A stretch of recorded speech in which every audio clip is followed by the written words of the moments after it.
Nangyari ito sa isang ordinaryong Sabado na para bang walang kakaiba, pero ang araw na iyon ay magbabago ng lahat sa akin. Hello, ako si Marikit, 25 taong gulang, taga Laguna, at sa araw na iyon, libre ako sa trabaho kaya pinili kong magpahinga ng matagal. Karaniwan, abala ako sa mga gawain sa bahay at sa online na trabaho ko, kaya bihira akong makatulog ng husto sa umaga. Ngunit sa Sabado ng umaga na iyon, nagising ako ng higit sa 10:00 ng umaga. Ang sinag ng araw ay sumisilip sa pagitan ng mga bakanting bintana ng bahay namin sa maliit na barangay sa Calamba. Napabuntong hininga ako habang inaabot ang mga kamay kong parang hindi pa handang bumangon, ramdam ko ang tamis ng katamaran na dala lang ng isang payapang araw ng Sabado. Alam kong kailangan ko ng mag-ayos, kaya naglakad ako papunta sa banyo, dala ang pagkahilo ng panaginip at ang lamig ng sahig sa paa ko. Pinakawalan ko ang tubig sa shower at hinayaan ang mainit na tubig na dumaloy, nililinis hindi lang ang katawan kundi pati ang pagod ng buong linggo. Tahimik ang bahay, si Aling Roberta, ang aking matalik na kaibigan, ay maagang umalis papuntang trabaho, kaya ako lang ang nasa loob. Nakalock lagi niya ang gate kapag umaalis, kaya walang dahilan para mag-alala. Ngunit di nagtagal, narinig ko ang kakaibang tunog mula sa labas, isang metalikong piklik na parang may kumakabit o kumukulong kandado sa gate namin. Napatingin ako sa bintana, sinusubukang alamin kung ano iyon. Inisip kong baka si Aling Roberta lang na nakalimutang may naiwan sa loob at bumalik. Ngunit sumunod naman ang malalakas na yapak sa pasilyo ng bahay. May pumasok. At ang tanging tao na may susi doon ay si Mang Eloy, ang may-ari ng bahay na ito. Hi, Eloy, tawag ko nang may bahagyang kaba sa boses, pilit na kalmado. Ano nang ginagawa mo dito? Hindi ko alam na uwi ka ngayon. Pasensya na talaga, hindi ko alam na may tao dito, sagot niya, halatang naguguluhan din. Napailing ako habang pinagmamasdan siya. Si Mang Eloy, na laging maayos at elegante, parang bata na napaluha sa kakaibang sitwasyon. Napailing ako, napangiti at nagsuot ng malambot na bathrobe bago lumabas papunta sa sala. Doon siya nakaupo, nagbubuklat ng ilang papeles, at nang makita niya ako, bahagyang namula ang mga pisngi niya. Handa ka na ba? Tanong niya, inilalapag ang mga dokumento sa mesa. Pasensya na sa bigla ang pagdating mo, sabi ko, pilit na nagpapakatatag kahit ang puso ko ay mabilis tumibok. Hindi mo naman kasalanan basta lang hindi ko inaasahan. Ngumiti siya, isang ngiting may kakaibang init na parang nagbibigay ng kapanatagan sa isang mundo na puno ng gulo. Gusto mo ng kape? Nakahanda na dito, alok ko habang tumutungo sa kusina. Sumunod siya at naupo kami sa maliit na mesa ng aming kusina, sabay nating ininom ang mainit na kape sa tahimik na umaga. Sa bawat higop, ang alon ng kapayapaan ay sumasakop sa amin, para bang sa mga sandaling iyon ay wala nang ibang mahalaga sa mundo kundi ang aming presensya. Kamusta trabaho mo? Tanong niya pagkatapos ng ilang sandali, ang mga mata niya'y puno ng kabaitan. Mabuti naman, salamat, sagot ko, ikaw, kumusta ang mga lakad at pulong? Parang dati lang, trabaho lang, pero gusto ko ang mga sandaling ganito, tahimik at walang iniisip, sabi niya habang nakangiti. Tumango ako, sumasang-ayon. Minsan kailangan talaga ng pahinga. Nagtagpo ang aming mga titig ng mas matagal kaysa karaniwan, at ang tibok ng puso ko ay biglang sumabog sa dibdib. Parang iba ka ngayon, sabi niya na maihalong pagtataka. Napangiti ako, nagtataka rin. Iba paano? Hindi ko maipaliwanag, pero parang mas relax ka, matagal na kitang hindi nakitang ganito. Napailing ako, na parang nahit sa isang lihim na hindi ko inaasahan. Ewan ko, siguro dahil matagal na akong ganito, at kailangan ko na talaga ng ganitong sandali, sabi ko. Umiti siya, tila naunawaan.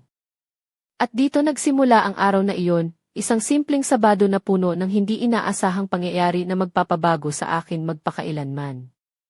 Minsan, ang mga simpleng araw lang ang may pinakamalalalim na kwento. Ang araw na iyon ay hindi lang basta isang Sabado. Ito ang araw na unti-unting ibubukas ang mga pintuan ng nakaraan at mga damdaming matagal nang nakatago. Pagkatapos naming uminom ng kape sa kusina, nagpatuloy ang aming pag-uusap ng mas komportable na. Napansin ko kung paano nagiging mas bukas si Mang Eloy, na karaniwan ay seryoso at mahigpit sa trabaho. Sa maliit naming bahay sa Barangay Pansol, Calamba, ang mga sandaling iyon ay parang isang lihim na mundo na kami lang ang nakakaalam. Alam mo, Marikit, sabi niya habang nakatingin sa labas ng bintana na nakaharap sa mga niyog, matagal na akong hindi naglaan ng oras para sa sarili ko. Lagi na lang trabaho, trabaho, trabaho. Napangiti siya, pero ramdam ko ang bigat sa likod ng ngiti niya. Alam ko yan, tugon ko, ako rin, palaging abala sa online na trabaho at mga gawaing bahay. Pero ngayon, parang gusto ko ring matutong magpahinga ng tunay. Hinawakan ko ang tasa ng kape at hinayaan ang init nito na magbigay ng aliw. Napatingin si Mang Eloy sa akin, tila sinusukat ang mga salita ko. Bakit kaya ganito? Parang sa mga sandaling ito, nakikita ko ang ibang bahagi mo, hindi yung palaging masipag at seryoso, kundi yung mas malambot at mas totoo. Napatingin ako sa kanya ng matagal, parang may mga bagay siyang nakikita sa akin na hindi ko pa nakikita sa sarili ko. Nang biglang kumatok ang aking telepono, muntik na akong magulat. Ngunit hindi ito ang tawag ng trabaho o mga kliyente. Ito ay isang simpleng text mula kay Aling Roberta, na nagtatanong kung kumusta ang bahay at kung may kailangan ako. Napangiti ako habang iniisip na kahit malayo siya, nakakaalala pa rin siya. Aling Roberta pala yan, sabi ko habang tinitingnan ang screen, palagi siyang maalalahanin kahit naabala siya sa trabaho. Tumango si Mang Eloy. Maganda siyang kaibigan mo. Madalas ko siyang makita sa kapitbahayan, laging may ngiti. Nagkaroon ng katahimikan sa pagitan namin pero hindi awkward. Para bang ang bawat sandali ay may kahulugan, bawat tingin ay may kwento, at bawat hininga ay mailihim. Alam mo, Marikit, simula niya, may mga bagay na hindi natin inaasahan, pero dumadating sa tamang panahon. Parang yung pagdating ko dito ngayon, wala akong balak, pero parang may dahilan kung bakit nangyari. Tumingin ako sa kanya, ang mga mata namin nagtagpo ng mailalim ng damdamin. Minsan, kailangan lang talaga nating magpakatotoo sa sarili, kahit mahirap, sabi ko. Sagot niya. At kahit gaano pa tayo ka-strong sa labas, may mga pagkakataon na gusto rin nating maging mahina at may sumalo sa atin. Habang nag-uusap kami, napansin ko ang mga detalye sa kanyang hitsura, ang puting polo na bahagyang nakatiklop ang mga manggas, ang simpleng relo sa kanyang pulso, at ang maingat na pagkakaayos ng kanyang buhok na parang pinaghirapan kahit simple lang ang araw niya. Napangiti ako sa isip ko, ang lalaking ito ay may kakaibang alindog, hindi lang sa panlabas kundi pati sa katauhan. At sa mga sandaling iyon, hindi ko inasahan na ang araw na ito ay magiging daan para sa mas malalalim na kwento at damdamin na susubok sa amin pareho. Ngunit bago pa man kami tuluyang magbukas sa isa't isa, may narinig kaming malabong tunog mula sa labas ng bahay, isang hindi inaasahang pangyayari na magpapabago ng takbo ng aming kwento ng tuluyan. Hindi ko maiwasang magulat nang marinig namin ang hindi inaasahang tunog mula sa labas ng bahay, isang mahinang kaluskos na tila may kumikilos sa aming bakuran. Sa maliit na bahay namin sa Barangay Pansol, tahimik karaniwan ang paligid, kaya ang ganitong mga tunog ay madaling mapansin at agad na nakakapukaw ng atensyon. Tumayo si Mang Eloy ng bahagya, ang kanyang mga mata ay nagdilim ng bahagya, at ang kanyang katawan ay tila naghanda sa anumang maaaring sumunod. Marikit, sandali lang, sabi niya na may halong seryosong tono, ayoko sanang may mangyari, pero baka may tao sa labas. Ngunit sa kabila ng pangamba, naramdaman ko ang kakaibang tibay sa kanyang postura. Para siyang isang tanglaw sa dilim, handang protektahan ako kahit ano paman ang mangyari. Lumapit ako sa bintana at dahan-dahang pinasok ang mga mata ko sa madilim na bakuran. Ang sinag ng araw ay hindi na gaanong tumatagos at ang mga anino ng puno ay gumagalaw sa hangin. Hindi ko masyadong nakita ang anuman, ngunit may isang malabong anyo na tila gumagalaw sa gilid ng bakuran. Siguro nga may tao, bulong ko, halos hindi marinig. Dahil dito, kailangan nating maging maingat, sagot ni Mang Eloy habang kumukuha ng maliit na flashlight mula sa mesa. Hindi tayo makakapagpaikot nang hindi nalalaman kung sino ang nasa labas. Habang hawak niya ang flashlight, nadama ko ang init ng kanyang kamay na dumampi sa akin nang bahagya nang dumaan siya sa tabi ko. May kakaibang kilabot na dumaan sa aking katawan, ngunit piniling baliwalain ito dahil ang prioridad ay ang kaligtasan namin. Binuksan namin ang pinto ng bahagya at naglakad sa maliit na pasilyo papunta sa likod ng bahay.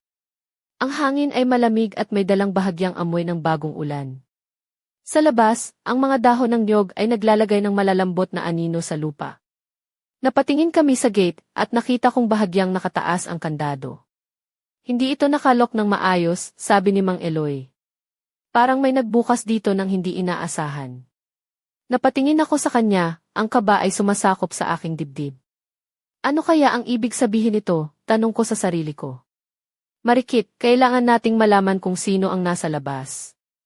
Ito na ang panahon para maging matapang, sabi ni Mang Eloy habang nilalakad ang paligid ng bakuran. Habang nag-ikot siya, naramdaman ko ang bigat ng sitwasyon. Ang tahimik na umaga ay biglang naging puno ng tensyon. Ang mga tanong sa isip ko ay tila walang katapusan. Sino kaya ang pumasok? Bakit? At ano ang ibig sabihin nito para sa amin?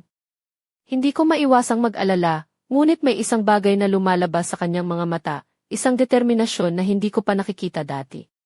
Para siyang handang harapin ang kahit anong panganib para sa amin. Habang kami ay nag-uusap ng palihim, unti-unting bumalik ang katahimikan sa paligid, ngunit ramdam ko ang bawat galaw, bawat tunog, at bawat paghinga ay may dalang kakaibang pangambang hindi namin maipaliwanag. Ito ang sandali na napagtanto ko na ang araw na ito ay hindi na magiging simple. May mga lihim na unti-unting lalabas, mga tanong na kailangang sagutin, at mga pangyayaring magpapabago sa amin ng tuluyan. At sa likod ng aking isipan, may isang tanong na paulit-ulit na bumabalik, sino ba talaga ang nagbukas ng kandado ng aming gate?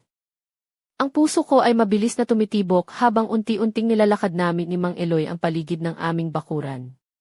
Ang hangin sa barangay Pansol ay malamig, at ang mga dahon ng mga niyog ay naglalagay ng mga anino sa lupa na parang mga matang nagmamasid sa amin. Hindi ko maiwasang makaramdam ng kaba, pero sinisikap kong maging matatag, hindi lang para sa sarili ko, kundi para kay Mang Eloy na tila handang protektahan ako. Lumapit kami sa gate. Nakita kong bahagyang nakabukas ang kandado, at may mga kalmot sa bakal na parang may nagpilit umakyat o pumasok. Napatingin ako kay Mang Eloy, ang kanyang mga mata ay seryoso at masigasig. Marikit, tingnan mo ito, sabi niya habang pinapakita ang mga marka sa kandado. Parang sinubukan talagang pumasok dito nang hindi inaasahan. Pinisil ko ang mga labi ko habang iniisip ang mga posibilidad. Sino ba ang may lakas ng loob na pumasok sa aming bahay nang walang abiso? At bakit? Biglang may narinig kaming kaluskos mula sa likod ng maliit na bodega namin, isang lugar na ginagamit namin para sa mga gamit sa hardin at ilang lumang kasangkapan. Nagulat kami pareho at dali-dali akong niyakap ni Mang Eloy, parang pinipigilan akong tumakbo. Manatili ka rito, utos niya, ako para tingnan kung ano iyon. Nanginig ako ng bahagya, pero alam kong kailangan kong magtiwala sa kanya.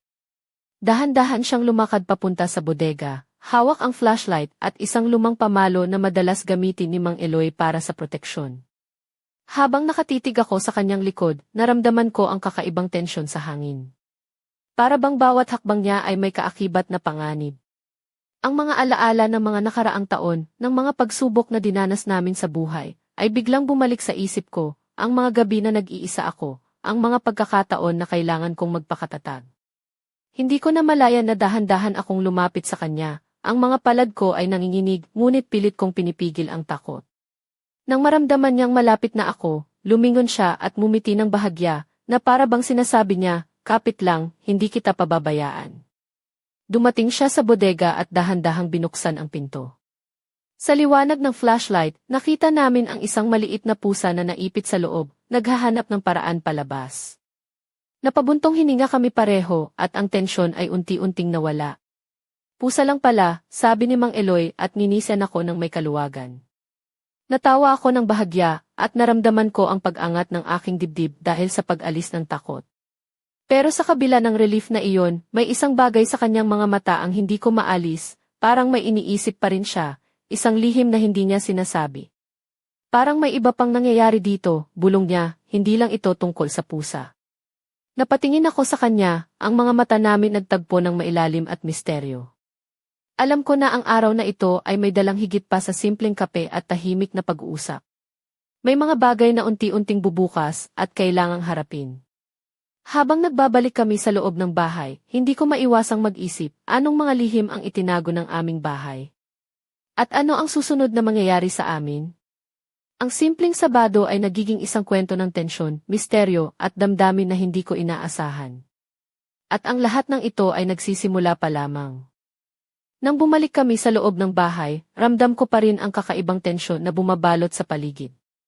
Ang simpleng insidente ng pusa sa bodega ay tila nagpalit ng muod ng araw, mula sa katahimikan tungo sa isang hindi maipaliwanag na pagkaalala. Sa maliit na sala ng aming bahay sa Barangay Pansol, kami ni Mang Eloy ay naupo sa upuan, nagkatinginan ng maihalong pag-aalala at pag-usisa.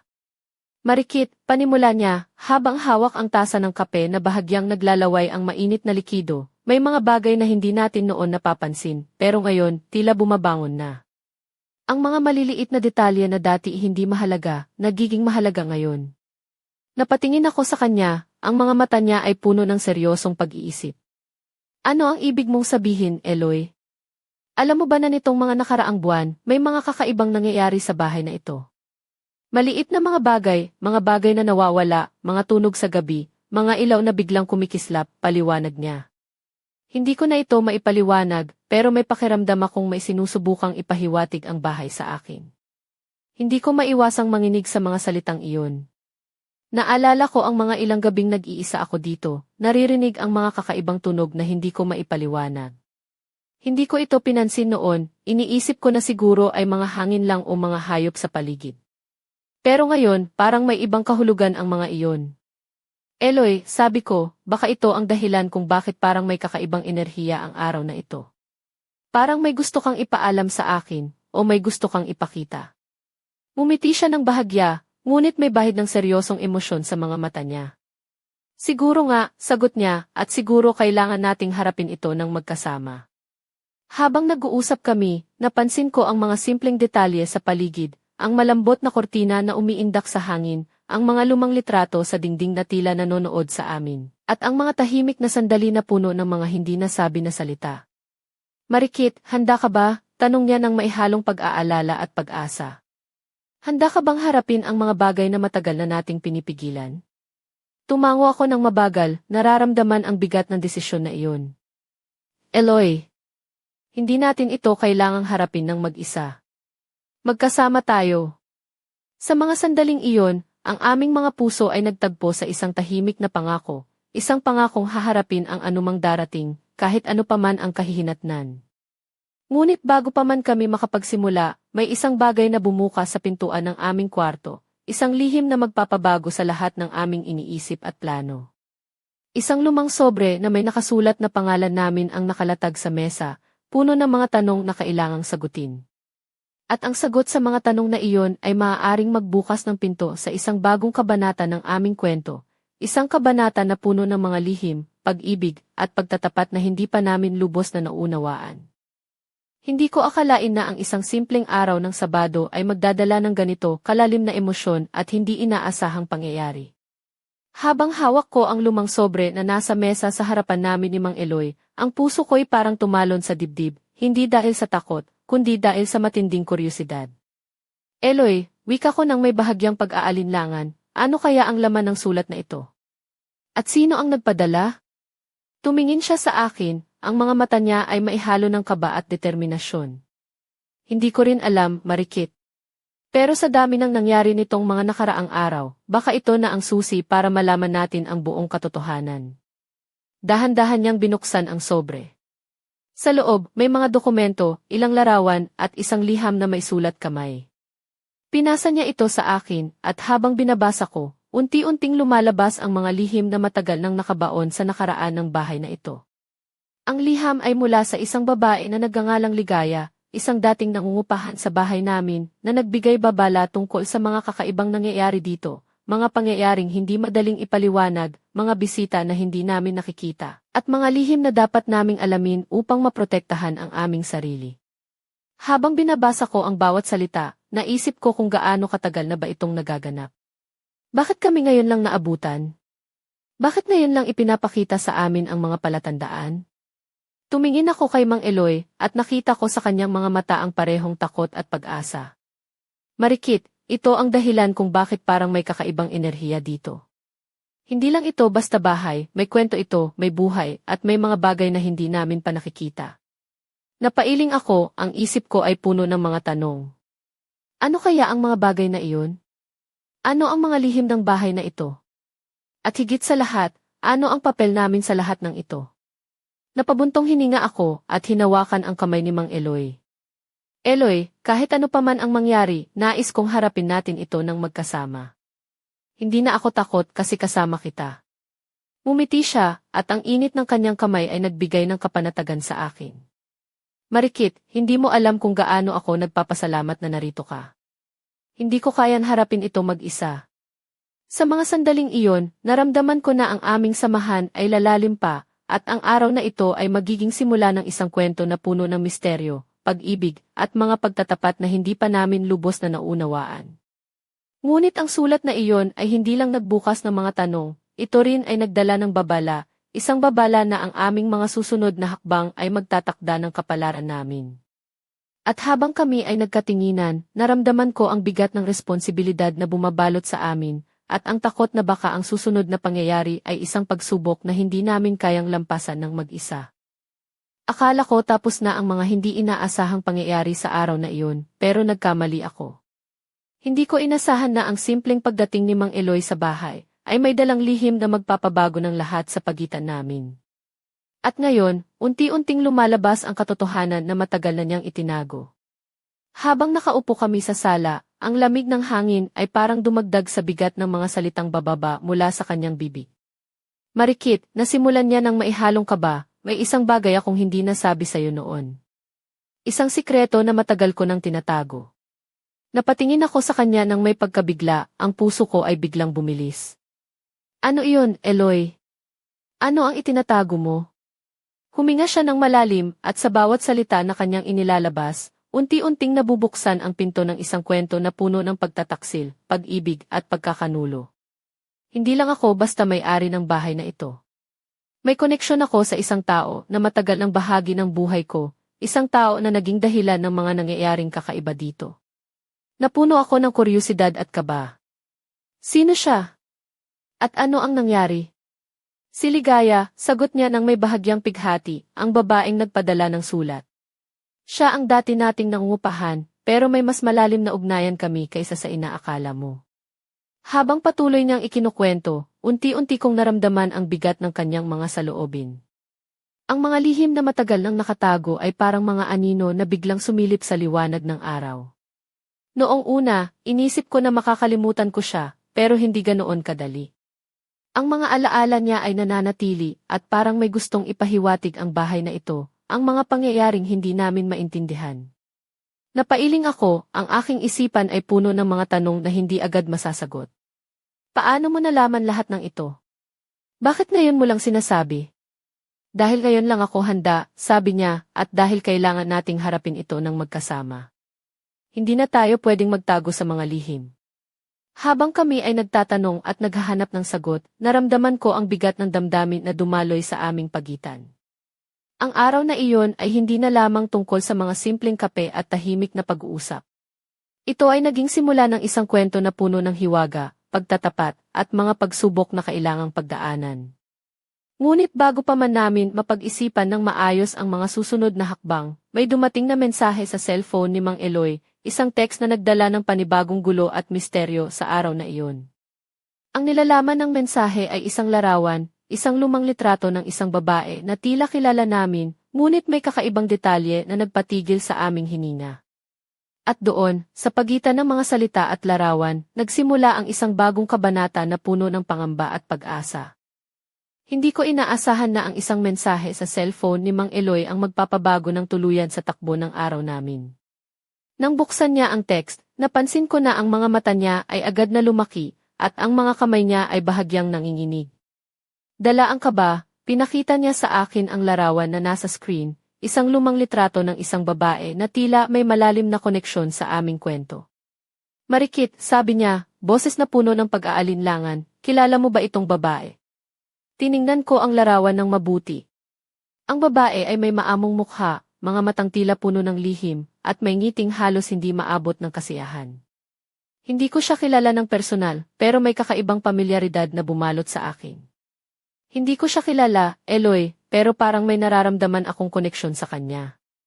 Parang dati ko nang nakita sa mga kwento ng kapitbahay o sa mga kwento ng barangay.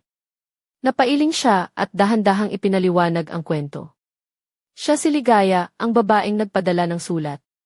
Siya ang nangungupahan dito dati, pero may mga pangyayaring hindi natin alam, mga sikreto na tinatago niya, mga bagay na dapat naming malaman para maintindihan ang mga nangyayari sa bahay. Habang pinagmamasdan ko ang litrato, naisip ko ang mga nagdaang araw na may mga kakaibang tunog at pangyayari sa paligid ng bahay. Hindi ito basta-basta mga aksidente o mga maliit na insidente, tila may malalim na dahilan at kahulugan ang lahat. Marikit, patuloy niya, may mga tao na hindi natin nakikita pero bahagi ng kwento natin. At si Ligaya ay isa sa kanila. Pero hindi ito ang buong kwento. Umiti siya ng may bahid ng lungkot, at sa kanya ibinahagi ang isang lihim na matagal na niyang itinatago, isang lihim na may kinalaman sa pamilya, pag-ibig at pagkakanulo. May mga bagay na hindi mo inaasahan mula sa mga taong pinakamalapit sa'yo, sabi niya. At ngayon, kailangan nating harapin ito ng magkasama. Habang nag-uusap kami, ang mga emosyon ay naghalo, takot, pag-asa, at kuryosidad. Ang araw na ito ay naging isang pelikula ng mga damdamin, mga lihim, at mga tanong na kailangang sagutin. Ngunit bago pa man namin malaman ang buong katotohanan, may narinig kaming malapit sa bintana, isang tunog na nagpapahiwatig na may isa pang tao sa paligid, isang tao na hindi namin inaasahan. At sa sandaling iyon, ang mundo namin ay unti-unting nag-iba, isang mundo na puno ng misteryo, panganib at pag-ibig na hindi namin palubos na naunawaan. Ang tunog na iyon sa tabi ng bintana ay tila nagpalakas ng bawat tibok ng puso ko. Sa isang iglap, ang tahimik na umaga sa Barangay Pansol ay nauwi sa isang eksena ng tensyon at pangamba. Ang bawat aninong gumagalaw sa paligid ng bahay ay naging isang palaisipan, habang kami ni Mang Eloy ay nagkatinginan ng may parehong pag-aalala at determinasyon. Dahan-dahan kaming lumapit sa bintana, pilit kinokontrol ang paghinga upang hindi mapansin ang aming presensya. Sa labas, sa lilim ng mga puno, may isang anyo na hindi namin makilala ng malinaw. Ang puso ko ay parang sumabog sa dibdib nang makita ko ang isang silweta na nakatayo sa dilim, parang isang multo ng nakaraan na biglang bumalik upang guluhin ang aming katahimikan. Eloy, bulong ko, sino kaya siya? At ano ang ginagawa niya rito? Napatingin siya sa akin, ang mga mata niya ay puno ng kaba ngunit matatag. Hindi natin pwedeng hayaang manakot tayo ng takot, sabi niya. Kailangan nating harapin ito ng magkasama. Habang pinagmamasdan namin ang paligid, ang bawat detalye ay naging buhay, ang mga dahon na gumagalaw, ang mga aninong sumasayaw sa dilim, ang malamig na hangin na dumadaan sa aming mga balat. Para bang ang buong mundo ay nakatutok sa amin, naghihintay ng susunod na hakbang. Ngunit sa kabila ng lahat, naramdaman ko ang kakaibang lakas mula kay Mang Eloy, isang lakas na nagbibigay inspirasyon at kapanatagan. Sa gitna ng kadiliman, siya ang ilaw na gumagabay sa akin. Marikit, sabi niya habang hawak ang kamay ko, hindi natin kayang gawin ito ng mag-isa. Pero kapag magkasama tayo, walang imposible. Nagtagpo ang aming mga titig, at sa sandaling iyon, naramdaman ko ang isang puwersa na mas malakas kaysa sa takot, isang puwersa ng pag-asa, tapang at pagmamahal. Ngunit bago namin maisagawa ang aming plano, isang malakas na tunog ang yumanig sa paligid, parang may isang bagay na bumagsak sa tabi ng aming bakuran. Ang tensyon ay tumaas, at ang aming mga puso ay sumabay sa ritmo ng gabi na puno ng misteryo. Sa mga sandaling iyon, alam kong hindi na kami makakabalik sa dati. Ang araw na ito ay nagbukas ng isang pinto na hindi na namin maaaring isara, isang pinto patungo sa mga lihim na kailangang harapin, at mga damdaming kailangang yakapin. At habang nakatingin kami sa dilim na bumabalot sa amin, isang tanong ang pumailan lang sa isip ko, ano nga ba ang tunay na nangyayari sa bahay na ito? At sino ang taong naglalakad sa dilim, naghihintay ng tamang panahon upang ilantad ang kanyang sarili? Ang puso ko ay naglalaban-laban sa dibdib habang kami ni Mang Eloy ay nakatayo sa harap ng bakuran, nakatingin sa dilim na tila sumisipsip ng lahat ng liwanag sa paligid. Ang hangin ay malamig at ang mga aninong gumagalaw ay nagbigay ng kakaibang takot at pag-aalinlangan. Ngunit sa kabila ng lahat, naramdaman ko ang init ng kanyang kamay na mahigpit na humawak sa akin, isang paalala na hindi ako nag-iisa. Biglang bumukas ang pinto ng bahay, at lumabas si Aling Roberta, dala-dala ang isang lumang kahon na puno ng mga dokumento at lihim na tila matagal nang itinago. Marikit, Eloy, sabi niya, may mga bagay na kailangan ninyong malaman. Hindi ito basta-basta mga pangyayari lang, ito ay bahagi ng isang mas malalim na kwento. Tinanggap namin ang kahon, at habang binubuksan namin ito, lumabas ang mga lumang litrato, sulat, at mga tala tungkol sa nakaraan ng bahay at ng mga taong nakatira dito. Ang bawat pahina ay may kwento, mga lihim ng pamilya, mga pag-ibig na nawasak, at mga pangakong hindi natupad. Nararamdaman ko ang bigat ng mga salitang iyon, ngunit kasama rin ang isang kakaibang lakas na bumabalot sa akin. Ang araw na ito, na nagsimula sa isang payapang Sabado, ay naging simula ng isang bagong yugto sa aming buhay, isang kwento ng pagtanggap, pag-ibig, at pagharap sa mga hamon ng magkasama. Habang kami ay nagbabasa, napatingin si Mang Eloy sa akin, ang mga mata niya ay puno ng pag-asa at pag-aalala. Marikit, handa ka na ba? Hindi ito magiging madali, pero kailangan nating gawin ito, para sa ating kinabukasan. Tumango ako, at sa puso ko ay naramdaman ko ang tapang na matagal ko nang hinahanap. Handa na ako, Eloy. Hindi ako papalayas. Kasama mo ako sa kahit anong mangyari. At sa mga sandaling iyon, habang ang araw ay unti-unting lumulubog sa likod ng mga bundok ng Laguna, alam ko na ang kwento namin ay hindi pa tapos, bagkus, ito pa lamang ang simula. Mayroong mga lihim na kailangang tuklasin, mga tanong na kailangang sagutin, at isang pag-ibig na maaaring magligtas o magwasak sa amin. At habang nagsisimula kaming harapin ang mga ito, isang pangyayari ang bigla naming naramdaman, isang presensya na hindi namin nakita, ngunit ramdam namin na palapit na, naghihintay ng tamang sandali upang ilantad ang kanyang sarili. Ano kaya ang darating? Sino ang tao sa dilim? At paano namin haharapin ang mga pagsubok na ito? Ang sagot ay nasa mga susunod na kabanata ng aming kwento, isang kwento na puno ng misteryo, pag-ibig, at mga lihim na hindi pa namin lubos na naunawaan. At sa pagtapos ng araw na iyon, alam kong hindi ko malilimutan ang Sabadong ito, isang araw na nagbukas ng pinto sa isang mundo na puno ng hiwaga at pag-asa.